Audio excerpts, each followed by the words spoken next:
오늘은 지난 시간에 이어서요, 레위기 1장을 이제 강의해 드립니다. 지난 시간까지는 배경 작업과 같은요, 세 가지가 우리가 이 모세오경을 정확하게 레위기를 알려면 필요하다고 말씀을 드렸어요. 첫 번째가 뭐였냐면 성막이었고요, 모세오경이었고, 두 번째가 그 다음에 십계명이었습니다. 그래서 오늘부터는 레위기 본문으로 들어가는데요, 가장 먼저 우리가 한번 생각해 봐야 될 게 이 성경 말씀이 왜 이름이 레위기냐, 그걸 먼저 이제 말씀을 드려야 될 것 같습니다. 레위기는요, 모세오경 중에서 이 세 번째 있는 성경 말씀입니다. 이 레위기를 기록한 저자는 아시다시피 모세입니다. 근데 모세가 저장 연대가요, 주전 BC 15세기라고 할 수가 있어요. 레위기라고 불리게 된 거는요, 이 히브리 성경을 헬라어로 번역한 72역 성경이라는 게 있습니다. 거기에는요, 뭐라고 하냐면 성경에서 말하는 명칭이 레위족에 속한 것이라 뜻에서 뭐냐면 류이티콘이라고 불러요. 류이티콘.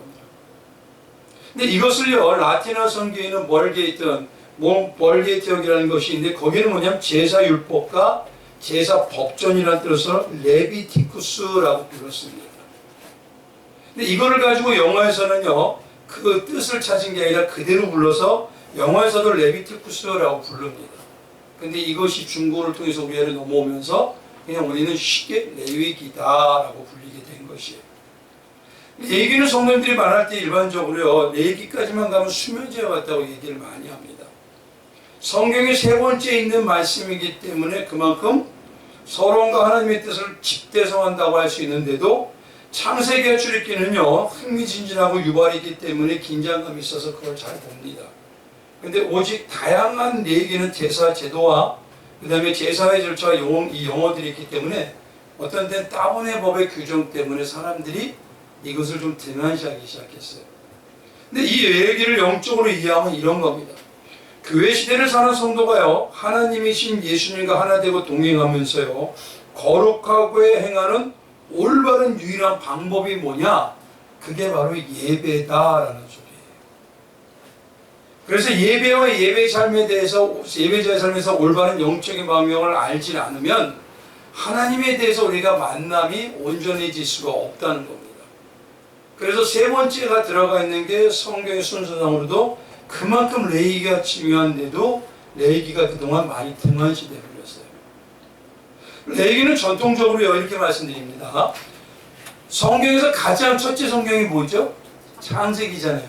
근데 레위기는요, 유대인들이 5살쯤 되면 가장 먼저 가리키는 성경책이 있어요.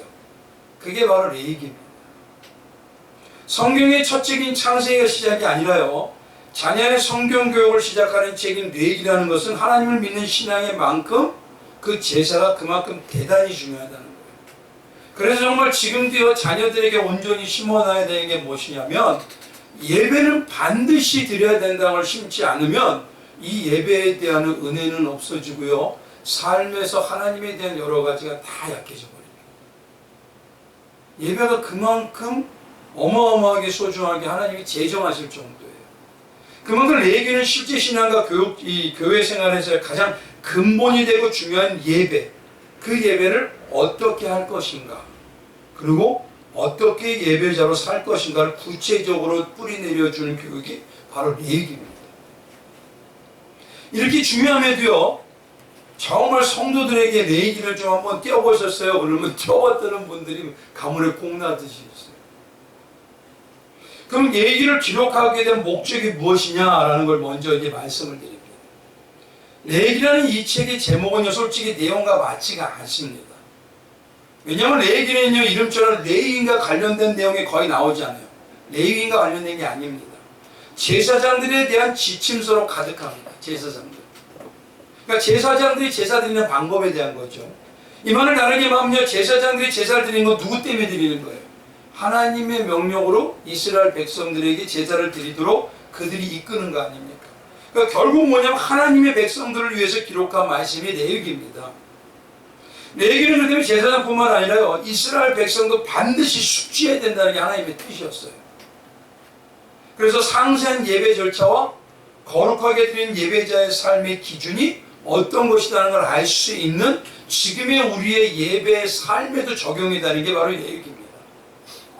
이 말을 다르게 하면요, 이스라엘 백성 전체, 즉 교회소와 성도는요, 반드시 세상과 구별되는 거룩함을 찾아야 돼요. 근데 거룩함은 무엇으로 이루어지냐? 예배자의 삶으로 사명을 깨달아서 부르심을 받을 때 이루어지는 거죠. 그 예배자의 삶의 중심이 예배가 뭐죠? 바로 말씀이라는 거예요. 그만큼 이 예배에 대해서 중요합니다. 또 레위기가 출애굽기 다음으로 세 번째 성경이 된 이유는요, 우리 성경에는 안 보이지만요, 하나님께서 회막에서 모세를 부르시고 가장 앞에 뭐라고 기록되어 있냐면 그리고라는 접속사 엔드가 들어가 있어요. 여기에 원래가요. 그리고 여호와께서, 이 말이 맞는 겁니다. 헬라어 히브리어에 되면 그 접속사가 들어가 있습니다. 그런데 우리나라 성경에 없어요. 그렇기 때문에 뭐냐면 여호와께서 회막에서 모세를 부르시고 그다음에 그리고라는 이 말씀이 어디와 같냐, 연결이 가장 쉬우냐면 출애굽기 말씀과 연결이 가장 정확하게 부드럽게 연결이 돼버려요. 예전에 말씀드린 대로 성경이 지금처럼 끊어진 게 아니라 하나의 두루마리로 돼 있어가지고 그것이 성경이라 했죠. 말씀드렸죠. 그것처럼 이 성경이 이렇게 나눠지게 된 건요, 중세시대 때 신학교에서 뭐냐면 교수가 조금 더 쉽게 가르치기 위해서 나눴던 게 시작이 됐던 거죠. 그래서 전체 연결을 받을 때 출애굽기가 가장 그리고 여호와께서 모세를 불러라는 말이 연결이 잘 되는 게 바로 출애굽기와 레위기였다는 것이에요. 그래서 레위기가 바로 가장 그 다음 세 번째 예배로 그가 우리를 깨닫게 하는데 적합하다. 그래서 레위기가 소속된 겁니다. 레위기 말씀드렸는데 히브리 제목이요, 아까 말씀드린 데 있죠. 앞에 또 소리 나겠죠? 제가 불을 껐습니다. 껐습니까? 한번 보시죠. 와이크라라고 해요. 와이크라라는 말을 꼭 한번 기억해 둘 필요가 있는데 그게 뭐냐? 그가 부르셨다라는 뜻이에요. 와이크라. 그가 부르셨다. 그래서 이것은요, 레위기 첫 번째 시작인데요, 히브리 성경의 각 책들은 뭐냐면 그 첫 번째 단어가 제목인 경우가 많습니다.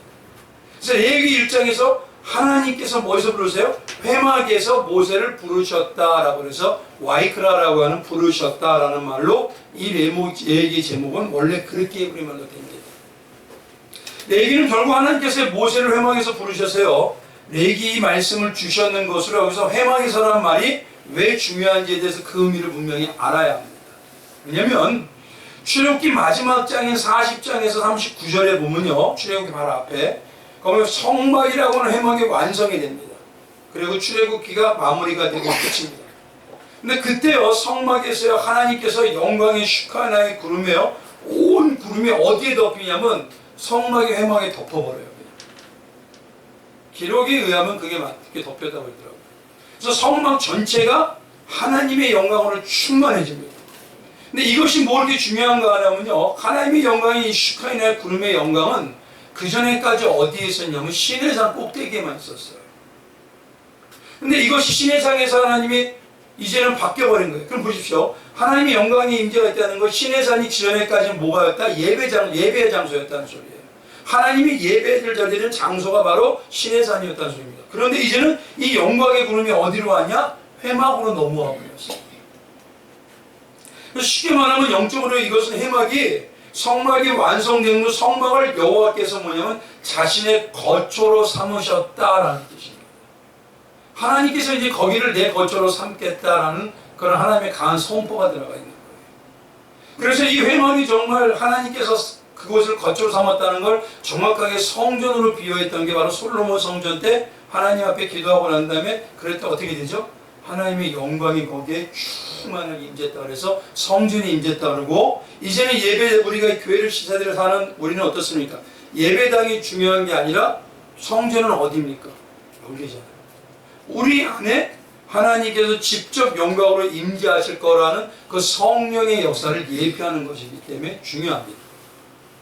지금 말씀드렸듯이요, 성막의 회막은요, 예수 그리스도 십자가의 복음을 예표하는 것으로서 오직 성막이 예수님의 은혜를 깨달아서 예수님의 십자가에 하나 되는 예배와 예배자의 삶을 사는 교회의 성도들, 그들만을 하나님은 가장 영광받았다고 하시고 기뻐하신다는 소리입니다.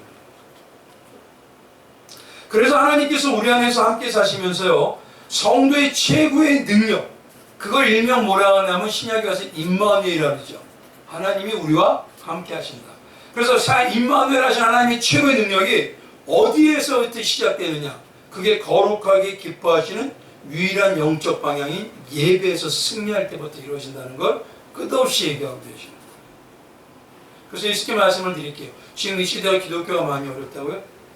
가장 문제가 예배가 파기되고 있어요. 예배가 지금 다 터져나가고 있어요. 그러면 뭐가 터져나가기 시작하냐면 하나님의 임재가 사그라든다는 걸 생각을 못하고 있어요. 그렇기 때문에 하나님의 목적대로요, 신앙의 핵심은 하나님을 닮아서 거룩하게 되는 유일한 길은 오직 예수님의 십자가에 하나 되는 창념을 해야 되는데, 그 방법이 바로 예배를 교회에서 배우고 체득하고 예수님과 온전히 동행하는 임마누엘이라는 예수의 삶을 살 때 그 예배자의 삶에서 역사가 나오는 겁니다. 그 온전한 행복의 역사의 길로 천국 백성답게 살아가는 그 능력의 길이 이루어지는 게 알려주신 게 바로 레위기의 말씀입니다. 그래서 레위기의 세 번째 된 줄거리를 보면요, 출애굽에서 성막이 완성됩니다. 그리고 다음에 필요한 것이 성막에서 이루어져야 할 것이 무엇인지를 알려주시는 그 성막의 운영에 대한 문제와 성막 중심으로 하는 생활 구범에 대해서 알려주시는 거예요. 그게 바로 제사였고, 제사에 대한 구범이 이스라엘 생활 전반에 온전히 기준과 규칙이 돼야 된다는 것입니다. 그것이 레위기고요. 그런 레위기의 규범을 온전히 전수받은 백성이요, 이제 뭐냐면 성경을 보면 인구존사를 하고 진영을 다시 정비해서 이제 광야로 출발하는 민수기 11장 10장 11절, 그때가 바로 시내의 산에서 떠나가는 겁니다. 그러니까 이 말씀은요, 지금 하나님이 철저하게 지금 가리키고 있어요. 이걸 되기 전까지 떠나지 않으시더라고요. 성경에 통해서 보면. 그래서 민수기는 그 이후에, 레위기 이후에 뭐냐면 이제 출발하는 겁니다. 어디로 출발해요? 어떤 모습으로 돌아가더라도 결국은 어디로 가는 거예요? 가나안으로 들어가는 거죠. 그래서 예배라고 하는 제사가요, 성도에게는 그만큼 온전히 깨닫고 온전히 나에게 틀로 잡지 않으면 신앙의 삶에요, 정말 어마어마하게 영향을 끼친다는 것이. 근데 더 안타까운 건 뭐냐면요, 모세가 얘기하는 건 모세를 통해서 이스라엘 백성을 통해서 자손들에게 이걸 전해야 되는데 지금은 그게 제일 먼저 책임이 누구에게 있냐? 저는 그래요. 목자한테 있어요. 목자들이 점점 있을 때마다 영상으로 드려도 된대. 그렇게 하면 안 됐던 겁니다, 그건. 그거는 왜 필요했냐면 병원에 입원한 분들, 멀리 출퇴해서 외국에 나가는 분들, 그 외에는요 반드시 예배 장소 오세요 이렇게 하셔야 되는 거예요. 근데 문제는요, 목자부터 괜찮아요. 그리고 뭐 하라 하죠? 헌금을 어디로? 은행으로. 아직까지 저는 그게 많이 적응이 되진 않아요. 근데 하나님 어떻게 하실지 모르기 때문에 하나님의 말씀대로 이 시대에도 주시는 이유가 있겠지 하고 하긴 하지만, 그만큼 이 예배의 삶이 현장에서 드리는 거에 나의 신앙뿐만 아니라 자손들의 신앙까지도 다 바꿔버려요. 그게 얼마나 중요한지 그러니까 모르고 있다는 게 우리 때가 문제라는 거예요. 결국 내 얘기는 이겁니다. 이스라엘의 온전한 능력과 역사를 이루기 위해서는요, 반드시 하나님께서 가장 싫어하시고 하나님께서 백성들이 가지고 있는 역사 능력을 막는 그 죄, 그 영적 불교를 제거해야 되는데, 그 제거함으로 거룩함의 능력을 회복하는 오직 속죄하는 그 방법은 예배와 예배자의 삶의 방법밖에 없다. 그래서 이 전체 구조를 보면요, 놀랍습니다. 제가 항상 이걸 말씀을 드리죠. 이게 무슨 구조라고 하죠? 샌드위치를 어떤 거? 그렇죠? 이걸 쉽게 말해서 이 레위기 전체가요 카이신 구조로 되어 있어요. 그러니까 이스라엘 백성들은 레위기를 딱 읽으면요, 뭘 가장 중요하게 여긴다 딱 하냐면 요거예요. 하나님 앞에서 속죄함이 온전히 이루어진 예배가 아니면 아무 의미가 없다는 거예요. 그래서 제가 항상 말씀드리죠. 예배를 통해서 내가 철저하게 죄를 느끼고 예수님이 필요합니다 이걸 못 느끼면요, 하나님은 뭐라고 하시냐면, 진짜 우리 만날 때 그런 분도 있어요. 난 너의 예배 한 번도 드린 적 없다, 받은 적 없다. 근데 지금은요, 한번 보십시오. 내세에 대해 죽음에 대해서 설교하지 말래요. 죄에 대해서 하지 말래요. 성도들이 싫어한다.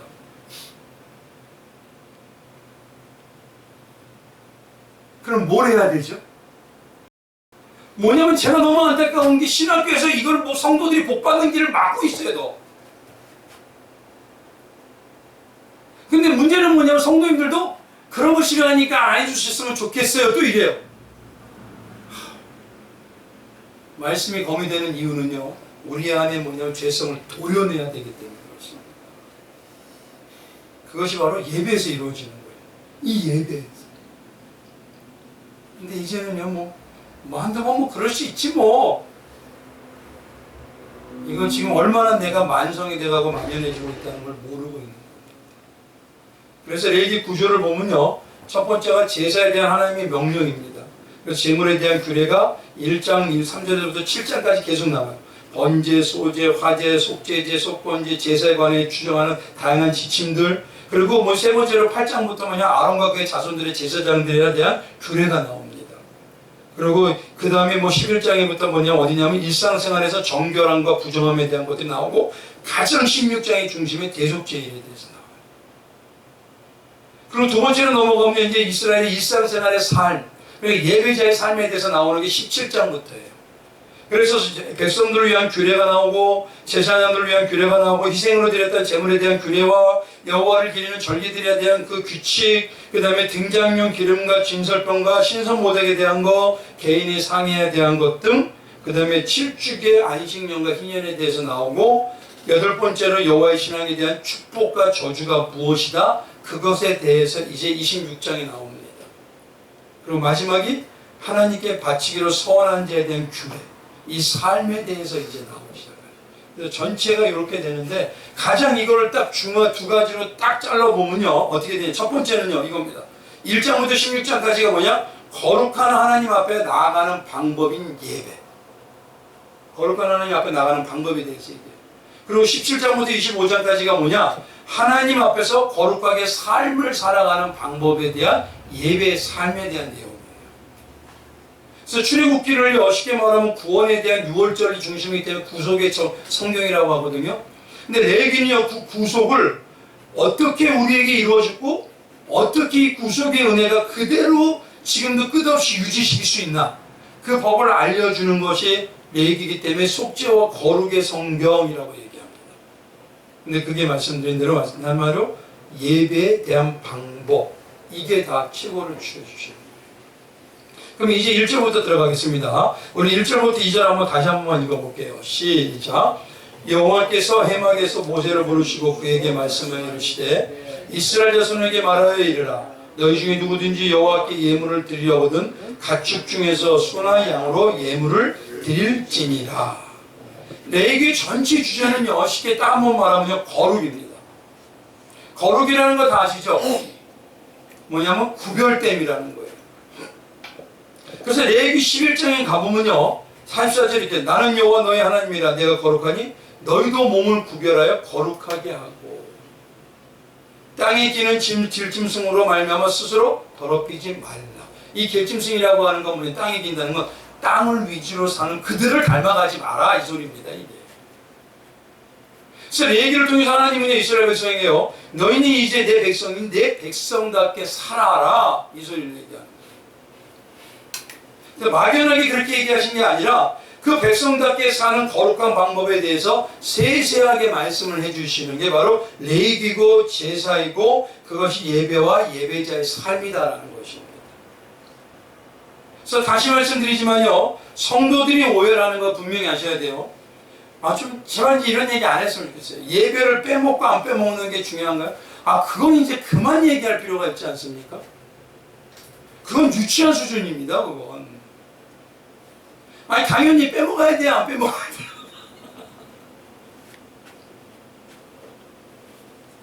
근데 빼먹고 안 빼먹는 걸 가지고 지금도 얘기하고 있어요. 그것도 뭐냐면 신앙생활이 10년, 20년, 30년 된 거예요. 쉽게 말해서 그런 수준이 아직 뭐가 같냐면요, 짱구와 같이 된 겁니다. 짱구가 한번 생각해 보십시오. 50년 전에도 5살? 30년 전에도 5살, 지금도 5살. 여전히 뭐냐면 그거는요, 여전히 어린아이 수준밖에 안 되는 거예요. 그러니까 그런 질문을 이제 하는 게 안 할 필요가 없어요. 예배는 당연히 드려요. 당연히 하나님 앞에서 해야 되는 거예요. 그러니 우리가 과연 뭐냐면 신앙이 실제 삶의 신앙인지 여전히 동화같이 뭐냐면 만화 같은 신앙을 하고 있는지 그거 한번 찾아보셔야 돼요. 특히 여호와께서 회막에서 모세를 부르셨다는 건요, 여호와께서 이스라엘이 만난 장사를 회목으로 아까 말씀드린 정하셨다는 것이고, 회막이 바로 누구냐면 예수 그리스도를 상징하는 거예요. 그러니까 쉽게 말해서 회막에서 만나기로 하셨다. 이 말은 우리가 회막을 통하지 않고는 예수님을 만날, 하나님을 만날 방법은 전무하다 이 소리하고 똑같은 겁니다. 그러니까 하나님께서 회막인 예수의 은혜를 벗어나서는요, 어떠한 방법에 잘난 것도 특별한 것, 대단한 것, 성과를 난다 해도 하나님은 안 만나요. 이 회막에서 만나주시겠다 이 말이기 때문에. 그 때문에 자기의 은혜, 자기 노력이나 자기 성과가 아무리 많아도 그걸 하나님께서 아무것도 기억되지 않습니다. 근데 마태복음 7장에 보면 그렇죠? 주님, 그날에 많은 사람이 나더러 이럴 거 아니냐. 주여, 우리가 주의 이름으로 선지자의 노릇했고 주의 이름으로 귀신을 쫓아내고 주의 이름으로 많은 권능을 행하지 않았습니까? 이거는 내 자신이 하나님 앞에서 예배드린다는데 예배가 카운터가 되지 않습니다. 하나님 전혀. 성도가 신앙의 신앙과 삶에서요, 하나님이 자녀로 한번 보십시오. 내가 하나님의 자녀로 거듭나게 되고 나를 태어나게 하셨다면 하나님이 내 아버지죠. 그리고 여기가 내 가족이고 신앙이 내 가족의 삶 아닙니까? 그럼 한번 보죠. 가정의 삶을 잘하는 것이 특별한 건가요? 당연한 건가요? 당연한 걸 못하는 게 문제인 것이지 이건 당연한 겁니다. 물론 이겁니다. 가족 안에 보면요, 잘하는 자녀가 있고 못하는 자녀가 있죠. 그럼 잘하는 자녀는 어떻습니까? 신앙과 삶에서 열심히 하기 때문에 이 땅에서 조금 삶의 윤택감이 주어지게 되어 있어요. 그건 당연한 겁니다. 그러니까 아버지 집이라고 하는 이곳에서부터요 그렇게 차등의식이 되고 계급의식이 되는 것은 정말 의미가 없어요. 그래서 뭐냐면 하나님 앞에서는 예수 그리스도 외에는 아무것도 없기 때문에 마태복음 7장에 어디에다만 집을 져라? 반석에다만 집을 져라라고 얘기해 주시는 겁니다. 그래서 하나님은 회막인 예수를 통해서 만난 예배 방법을 4개 말씀하시면서 그 반석에 집을 짓고 나서 그 안에서 어떤 삶을 살아야 되는지 배워야 하지 않겠느냐. 그래서 알려주시는 게 제사에 대한 5가지 모습입니다. 그 중에 제사가 어떤 게 있죠? 이거 꼭 기억하셔야 돼요. 번제, 또 소제, 그 다음에 화목제, 그 다음에 속제제, 그 다음에 속건제가 있습니다. 요거만큼은 꼭 기억하셔야 돼요. 번제, 소제, 화목제, 속제제, 속건제, 요거 꼭 기억하셔야 됩니다. 근데 그 중에서 1장은요 번제에 대한 얘기예요. 번제가 기본이라는 것입니다. 그럼 이제 3절로 들어갑니다. 3절 제가 읽겠습니다. 그 예물이 소의 번제이면 흠없는 수꽃으로 회막문에서 여호와 앞에 기쁘게 받으시도록 드릴지니라. 번제는요, 인류에게 가장 오래된 제사가 번제입니다. 번제가 나온 게 어디서부터 나왔을까요? 창세기 바로 4장이에요. 그게 어디냐면 아벨의 제사에서부터 나오기 시작합니다. 그리고 창세기 8장에 가니까요, 노아의 홍수 위에 방주에서 나와서 하나님께 노아가 드린 제사가 번제입니다. 번제는 쉽게 말하면요, 재물을 온전히 불에 태워서 드리는 제사예요. 근데 번제를 드리는 자는 자기의 죄를 재물에게 다 안수하고 그 재물이 죽을 때 내가 죽는 것으로 여겨서 잡아야 합니다. 결국은 재물이 죽는 때 예물이 죽는 게 아니라 누가 죽는 거? 내가 죽어야 되는 거예요. 그래서 바로 번제는요, 우리 죄를 다 담당해서 십자가에 죽으신 예수 그리스도의 대속을 상징할 뿐 아니라 이겁니다. 번제는 우리도 그렇게 나의 모든 것, 나의 자신이 예수님의 대속과 십자가에 위해서 온전히 태워져서 죽어야 된다는 것을 말하는 제사가 바로 번제인 것입니다. 그래서 에베소서 5장 2절에 가보면요, 그리스도께서 너희를 사랑하신 것 같이 너희도 사랑 가운데 행하라. 그는 우리를 위해 자신을 버리사 향기로운 제물과 희생 제물을 하나님께 드리셨느니라. 그래서 예수님의 그 십자가 우리가 하나로 올라가서 삶을 살아야 된다. 근데 중요한 건 삶을 내가 잘 사는 게 아니라 잘 죽어야 되는 거예요. 그러니까 이 방향성을 정확해야 됩니다. 번제로 드릴 수 있는 제물은요 참 다양합니다. 소와 양과 염소와 집비둘기와 산비둘기가 있어요. 근데 이렇게 나누신 이유는 뭐냐면 형편에 따라서 형편이 좋지 않은 사람들이 있기 때문에 어떠한 짐승이라도 하나님은 예배를 드릴 수 있도록 어떤 삶이라도 예배를 드리는 삶이 되도록 하기 위해서 제물을 다양하게 하는 거예요. 그냥 잡아다가 잘 갖고 와서 그거를 가지고 잘 손질해가지고 제사를 드리면 되는 거기 때문에 어떤 비둘기 같은 그런 것이 있습니다. 근데 쉽게 말하면 이겁니다. 하지만 중요한 거는요, 번제는 뭐냐면 반드시 태워서 바쳐야 돼요. 이걸 쉽게 말씀을 드릴게요. 소와 양과 염소와 집비둘기와 산비둘기라는 걸 얘기하면 이겁니다. 우리의 삶이 어떤 형편이든지요, 부유함이나 가난함이 있든지 성도인 우리는 반드시 예배를 통해서 예수님과 같이 번제의 십자가에 죽으신 그 은혜를 생각하고 거기에 나도 죽는 삶으로 살아가는 예배가 있어야 된다는 소리예요. 그래서 첫 번째요, 예배의 첫 번째 이 번제의 목적은 예배를 하나님께 연락되게 드리고 있느냐 이거를 나에게 지금 물어보고 계시는 겁니다. 잘 보면 중요한 건 이겁니다. 번제를 드린다고 해도요, 하나님께서 연락을 하지 않는 번제도 있을까요, 없을까요? 있어요. 하나님께서 비싸고 좋은 제물로 아무리 많이 드려도 받지 않은 예배가 있습니다. 그게 어떠냐면 이사야 1장에 보면 나와요. 하나님 그러셔요. 여호와 하나님 말씀하시되 너희의 무수한 제물이 내게 무슨 유익이냐. 어마어마하게 번제를 드렸거든요. 당시에는. 나는 순양의 번제와 살찐 짐승의 기름에 배불렀고 나는 수송아지 어린 양이나 순염소의 피를 기뻐하지 아니하노라. 그것을 너희가 누구에게 누가 요구했느냐? 내 마당만 밟음이라. 너희가 헛된 제물을 내게 가져오지 마라 라고까지 했죠. 그럼 잘 보십시오. 번제를 아무리 드린다고 번제가 다 예배가 연락될까요? 번제를 온전히 드려서 연락되는 예배가 그럼 과연 어떤 예배냐는 거예요. 그건 답이 간단해요. 4절입니다. 한번 같이 읽어볼게요. 같이 읽어봅니다. 시작. 그는 번제물의 머리에 안수할지니 그를 위하여 기쁘게 받으심이 되어 그를 위하여 속죄가 될 것이라. 쉽게 말하면 번제물에요 안수를 해야 되는 겁니다. 간단히 말하면 안수예요. 근데 이 안수가 어떤 거냐면요, 쉽게 말하면 안수는요 밀어넣는 행위입니다. 안수함으로써 안수하는 주체에게 있던 것이 안수를 받는 객체에게 전가되는 거예요. 그러니까 전가되는 그 객체나 전가하는 내 주체나 지금 뭐냐 따로가 아니라 어떤 거죠? 하나라는 소리입니다. 하나. 그래서 경우에 따라서는요, 이 전가되는 것이 우리가 알고 있는 것처럼 이게 다른 것들이 될 수가 있어요. 지금 현대에서는 예를 들어서 뭐 목회자나 아니면 은사자들이 은사나 능력이나 권위를 전가할 수도 있어요. 근데 번제에 한해서는 뭐냐? 그 전가시켜야 되는 게 뭐냐면 죄를 정확하게 전가를 시켜요. 내 죄. 사람이 제물에게 안수함으로써요, 그 안수하는 사람에게 있는 죄가 제물에게 정확하게 온전히 전가되는 것입니다. 그래서 죽어야 할 장은 제물이 아니라 누구라는 소리죠? 제물을 드려야 하는 나라는 소리입니다. 그래서 오늘 말씀처럼 말씀드렸죠. 바라바는 누구? 군중은 누구? 빌라도는 누구? 그러니까 온 곳에서 나라는 것을 보셔야 되는 거예요. 번제가 제물이 아니라 나다. 그래서 뭐냐면 이 번제를요, 제물이 안수한 사람의 죄를 지고 대신 죽임을 당한다 그래서 그게 속죄 원리입니다.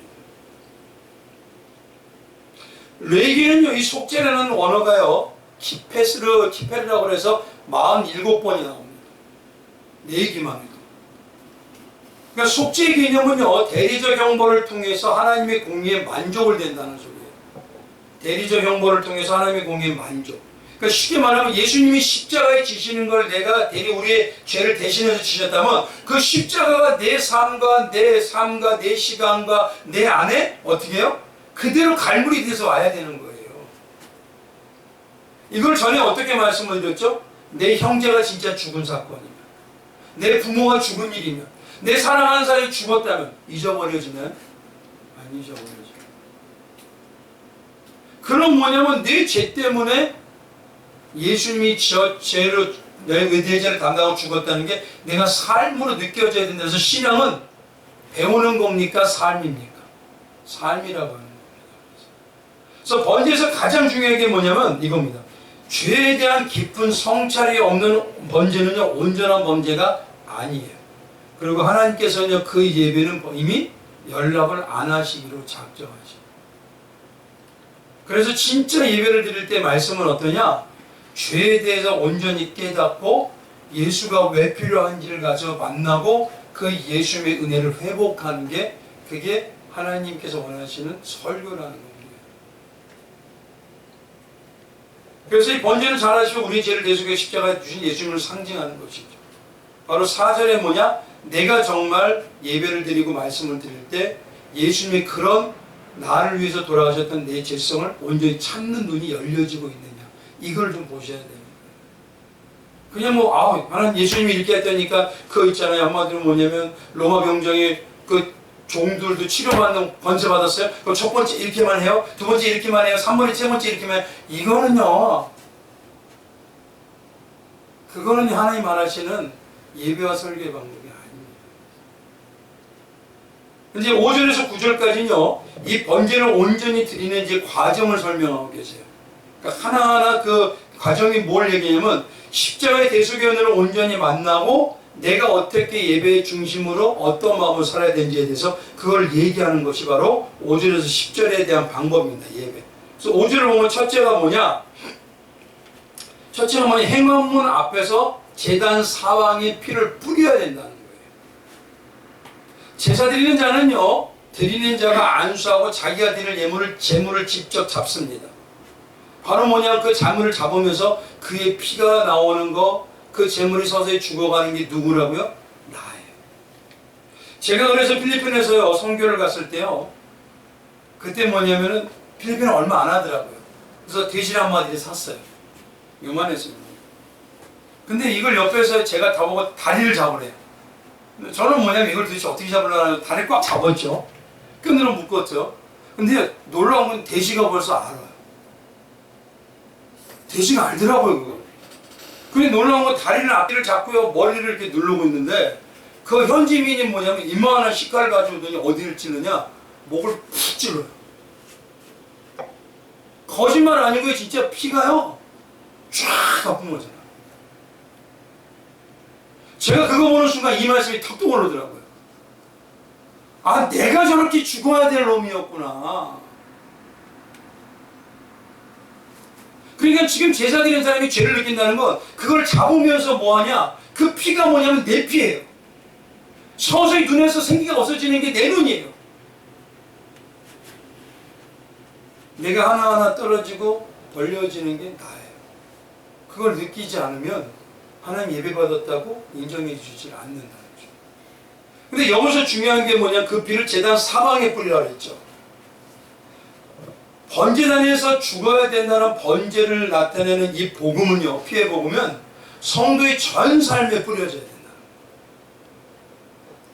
특히 뿌린다는 이 말은 히브리 말로 자라카라고 하는데요, 자라카라는 말은 뭐냐? 듬뿍, 아주 풍성하게, 잔이 찰랑찰랑 넘치도록 뿌려져야 된다는 소리예요.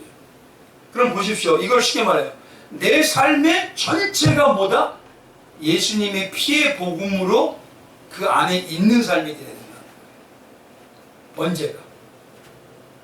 그래서 오직 전부가 되고 있느냐 이거예요. 성도에게 이 보혈만이 부족함이 없이 완전한 전부라는 걸 느끼게 하기 위해서 예수님 하나님께서 뭐냐? 그 죄의 피를, 그 피를 사방에 뿌려라. 너의 삶 전체에 예수의 피로 해석해야 되고 피로 만나야 된다. 그러기 위해서는 뭐냐? 여기서부터 모든 피로 정해지고 피를 만나는 예배와 신앙의 삶이 돼야 된다. 두 번째가 뭐냐면요, 가죽을 어떻게 합니까? 벗기고 각을 떠요. 가죽을 벗긴다는 건 뭡니까? 나에게 있는 이 가죽을 벗긴 건 뭐죠? 나의 자체를 전체를 드러내라는 겁니다. 이게 내게 있는 모든 옷을 벗어버리라는 소리예요. 내가 있는 게 있죠? 목사라는 옷, 어떤 옷? 권위라는 옷, 사람들 위에 있다는 옷, 그런 모든 옷을요 다 벗어버려서 뭐냐? 내 실체가 드러나야 된다는 거예요. 그게 바로 죄인이라는 실체가 드러나야 된다. 여기서 각을 뜬다는 말은요 토막토막을 낸다는 거잖아요. 근데 각을 뜰 때 뭘 생각하냐면요, 예수님도 그렇게 되셨어요. 각을 뜨듯이 하나하나 다 잘림을 당하시고 다 찔리셨어. 쉽게 보십시오. 우리의 머리로 재은 지 때문에 뭐죠? 가시관으로 찔러서. 우리가 손으로 지은 죄 때문에 어떻게 됐죠? 못을 박아서 찔러서 갈갈이. 발로 지은 죄 때문에 발발이 갈갈이. 우리가 가슴이나 심장으로 지은 것 때문에 창으로 갈갈. 바로 각을 뜬다는 게 뭐냐면 그만큼 곳곳에 다 정확하게 칼질한다죠. 그런 대속의 은혜를 상징하면서요, 성도가 뭐냐면 이제 벗겨져서 죄를 받았다면 이제 누구의 옷을 입어야 된다는 소리예요. 벗겨졌다는 건, 가죽을 벗겼다는 건 다시 입혀져야 된다는 소리입니다. 누구의 옷을 입혀야 되죠? 예수님의 십자가의 대속의 옷이죠. 그래서 계시록 7장 17절에 뭐라고 하냐? 내가 말하기를 내 주여 당신이 아시나이다 하니 그가 나에게 이르되 이는 큰 환난에서 나오는 자들인데 어린 양의 피에 그 옷을 씻어 희게 하였느니라. 그래서 세마포 옷이라고도 하고 피에 씻은 옷이라고 합니다. 우리는 그 옷만을 입어야 된다는 거예요. 세 번째가요, 머리에서부터 기름까지 제단에 불사르고요, 내장과 정강이는 물을 씻어서 나무에 벌려놓고 불살라야 돼요. 쉽게 말해서 불은 뭐냐면요, 지옥의 형벌을 상징하는 겁니다. 그러니까 우리는요 뭐냐면 지옥의 형벌을 받는다고 할 때 뭐냐면 난 요 정도만 재회개하면 되겠지? 나는 요 정도만, 내가 지금 삶을 요 정도 지은 죄만 회개하면 되겠지? 이런 얘기하는 건가요? 아니죠. 머리에서부터 나에게 오는 모든 진액인 기름까지 다 지옥의 형벌에 들어가지 않도록 회개해야 된다는 거죠. 그래서 그 머리에서부터 기름까지 다 뭐냐? 불살라야 된다는 건 그거를 기억하라는 거예요. 요 정도만, 이 정도면 괜찮지, 이 정도면 괜찮지? 이거는 성도에게는 아무 의미가 없어요. 내장과 정강이라는 건 뭐냐면 소화기관이에요. 소화기관. 죄에 대해서 뭐냐면요, 이 모든 것을 어디에다만 놔야 되느냐? 내 안에서까지 있는 것들. 내 안에서 쉽게 말하면 내 심령에서. 이걸 쉽게 말하면 어떻게 할까요? 수근수근? 기타마 같은 거 심령에서 이루어진 것도 어디다 달아야 돼요? 나무에다 펼쳐놔야 돼요. 나무에 펼쳐진 게 누구시죠? 나무에서 받은 자마다 다 저주받은 자예요. 바로 예수님이죠. 그러니까 내 속에 있는 모든 것들도 누구에게 의탁을 해야 돼요? 예수님에게 의탁을 해야 된다는 게 바로 머리에서부터 기름까지 다 제단에 불사르고 내장과 정강이는 물로 씻어서 나무에 벌려놓고 불살라야 된다라는 이 말씀인 것입니다. 그래서 베드로에 봐서 말씀해 보면 이겁니다. 예수님께서 바로 이렇게 모든 것을요, 보십시오. 처음부터 어떤 겁니까? 내게 말씀하신 첫 번째가요, 회막문에서 사방에 내 삶의 모든 걸 적용하도록 가죽을 벗겨서 각을 뜨는 것처럼 예수님이 그 십자가에서 뭐냐 각을 뜨듯이 다 찔리신 것처럼 우리의 머리서부터 발끝까지 죄가 모든 거 예수님이 도말해 주지 않으면 우리는 아무것도 할 수 없다는 걸 머리서 발끝까지 우리는 반드시 하나님한테 예수님한테 갖다가 드리면서 해결을 봐야 된다는 거. 그리고 내 내장으로 속 안에 있는 것도 다 말씀으로 씻어내면서 어떻게 해야 됩니까? 나무에 벌려놓고 예수의 십자가의 은혜가 아니면 나는 지옥불 간다는 걸 잊지 말라는 거예요. 그래서 이 모든 걸 가지고 어디서 해결하셨냐? 십자가에서 해결하셨어요. 근데요, 문제가 뭐냐면은 많은 이단들이 그러죠. 베드로서 3장에 가보면 그렇지 않습니까? 영으로 가서 영으로 옥에 있는 영들에게 선포하시고 그래서 또다시 지옥에 가서 선포하신 것처럼. 그게 아니라 예수님의 십자가에서 이 모든 걸 다 이루셨다는 소리입니다. 그래서 지옥에까지 가서 지옥에 있는 모든 것도 선포하시면서 예수님이 이루셨다는 걸, 그걸 십자가에서 완벽하게 이루셨다는 것이지 그게 불완전하게 됐다는 뜻이 아닙니다. 이것이 뭐냐면 세 가지의 방법이에요.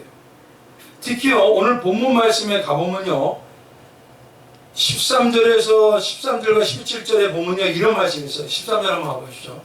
그 내장과 그 정강이를 물로 씻은 것이요, 제사장은 그 전물을 가져다가 제단 위에서 불살라 번제를 드릴지니 이는 화제라 여호와께 향기로운 냄새니라.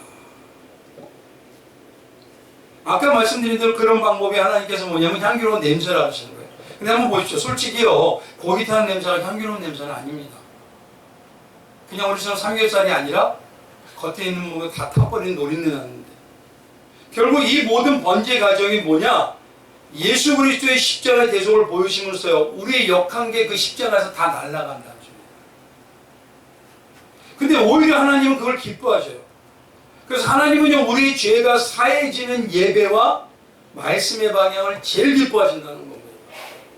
그래서 먼저 내가 죄를 깨달아서 예수를 찾지 않으면 안 된다는 거예요. 그래서 10절부터 27절까지는요, 말씀드린 대로 이 동일한 내용을 양과 염소와 산비둘기와 집비둘기에 대해서 이제 말씀해 주시는 겁니다.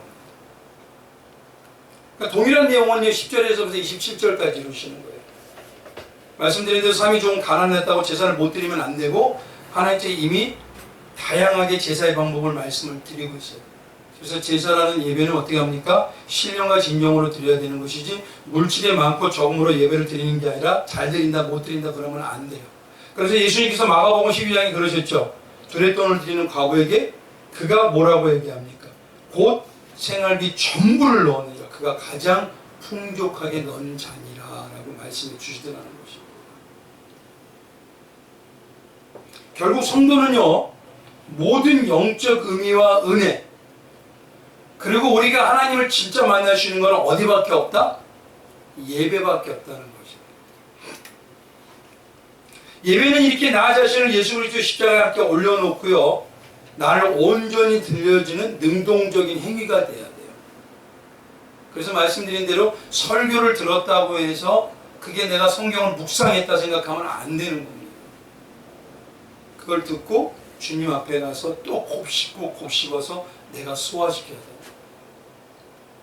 그러니 예배를 성공하지 못하고 삶에서 성공한다? 그건 되지가 않아요.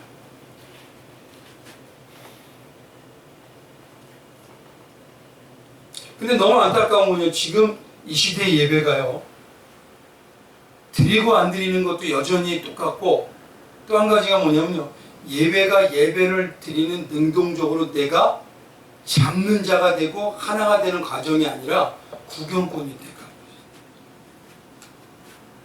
어떻게 됩니까? 무대 장치가 좋은지, 목사님은 잘하는지, 말은 잘하는지, 목소리가 좋은지. 그래 내가 그 안에 가서 체험하지 못하게 되니 예배 은혜를 느낄 수가 없어요. 제가 그 뒷얘기를 안 드렸는데요, 예전에 제가 고기를 공사의 정으로 박았다 그랬잖아요. 그러고 난 다음에 기도회를 그때 했거든요. 제일 뜨겁게 부어주시면서 눈물을 펑. 십자가를 체험하면요, 정화작용이 일어납니다. 근데 십자가를 체험하지 못하면, 예배를 체험하지 못하면 그 죄성의 때가 그대로 나옵니다. 그래서 성도는요, 날마다 우리는 예수님의 그 십자가를 만나야 돼요.